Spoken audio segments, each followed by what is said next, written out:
My flat earth posters. I'll get back to this little one in a bit. Right, so I've started off the heavens declare the glory of God, and the firmament showeth his handiwork. That's Psalm 119. And then I've put FYI, this is written on rocket scientist Werner von Braun tombstone. And I've jumped straight into the Einstein theory of relativity is a reification fallacy because he attached a property to a privation. Space is a privation, and the theory is theoretical abstractions, conceptuals. I should put conceptuals first, conceptual theoretical abstractions that have no relations to observable phenomena. It's glorified maths and is like a spell that can be worked on but never solved. And I've put math magicians. Here is a quote by Tesla. Einstein's relativity work is a magnificent mathematical garb which fascinates, dazzles and makes people blind to the underlying errors. The theory is like a beggar clothed in purple whom ignorant people take for a king. Its exponents are brilliant men, but they are metaphysicists rather than scientists, and that's so true. And I've put, Robert Simmons' Mr. Blue Marble quote, it is Photoshop because it has to be. Robert Simmons, otherwise known as Mr. Blue Marble, lead visualizer and designer at NASA. So yeah, I mean that ball, it changes every year, doesn't it? It's just ridiculous when you look at it, like the sizes of the lands change as well, and it's quite comical actually. And then I've got here I've got curvature, not substantiated, axial rotation, not substantiated, Kepler's law does not work, movement never measured, gravity is not a force. And I've got to put a bit more. The theory of relativity, which are conceptual abstractions, cannot coexist with ether. Ether is not quantifiable. And quantum equals conceptual abstraction. The physics of water require / dictate a level surface. Water always finds its level. And this is a very important one, and this is the strongest argument that we have for the flat earth and a firmament is that gas pressure needs a container, and I put NASA states this, and it does. It's actually on their writings if you want to go and check. And then I've just put pressure definition is pressure is the action of one force against another over a surface.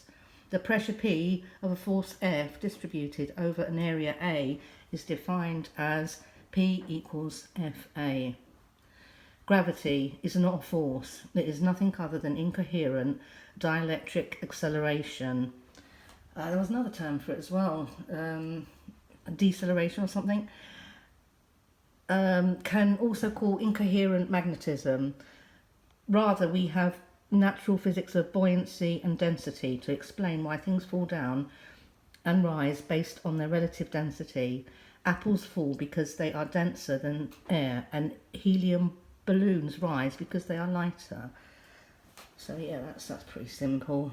Right, so magnetism. Now, I put magnetism the same colours as as my opening thing, because this is a dead science and it's disgusting. It really is. It's they've done it on purpose. But magnetism is the most important energy, and it is in fact the only autonomous field modality. It is self-governing, self-harnessing of its own energy. It is perpetual, it is self-sufficient. Magnetism has a relationship with the ether, and everything that has matter is inherently electrostatic, or more specifically dielectric, and is a dialogic field. Now, there's been a lot about magnetism lately, and yeah, they actually devolved science. They really have. It's done on purpose. And then I put Newton's law, said to be a force and has never been substantiated. You'll see that word Newton later on again. And then I put Einstein superseded this theory in 1915. Einstein also attributed a constant speed to light, which is nonsense. The speed of light is variable. It is an ether perturbation modality. Neither is light a particle, and scientists today do not understand how light moves through water, and that's so true. They don't know how that happens. And then I put, after Newton's law, then I put these 666, all the Earth's 666 numbers. I've got 7 down here, yeah. The Earth's axis, its orbital indication around the Sun is 66.6 degrees. The Earth orbits the Sun at 66,600 miles per hour. The Earth's circumference is 600 times 6 times 6 nautical miles.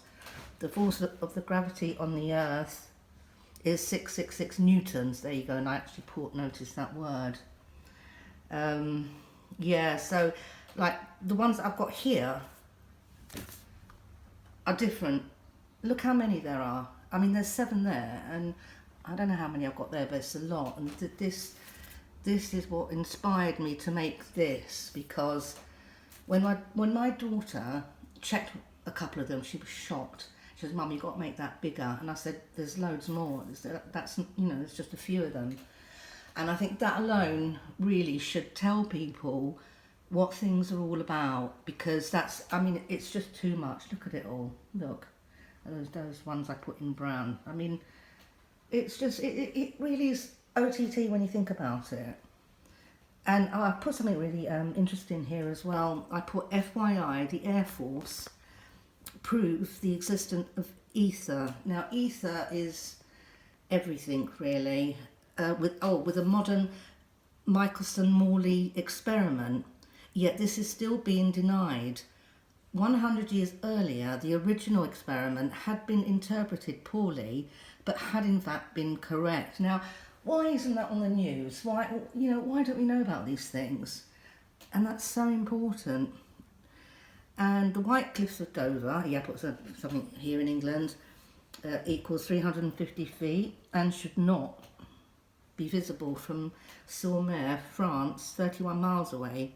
All should be hidden 390 feet below, emphasise below, the horizon, but sometimes they can be seen, and of course telescope would bring into view. Yeah, and I've ended with ether is the absolute frame of reference to all observable phenomena, and this is what science should be based on, as well as hypothesis and repeatable. And I've put visit my page, and I ran out of space. I did actually run out of space to put the whole page. But I said, visit my page, Days of the Remnant Bride of Christ, for detailed essays on all of the above. I've actually got essays on everything, on the gas pressure, gravity, magnetism, Newton's law, all the things that I've spoken about in this. And they're not from me.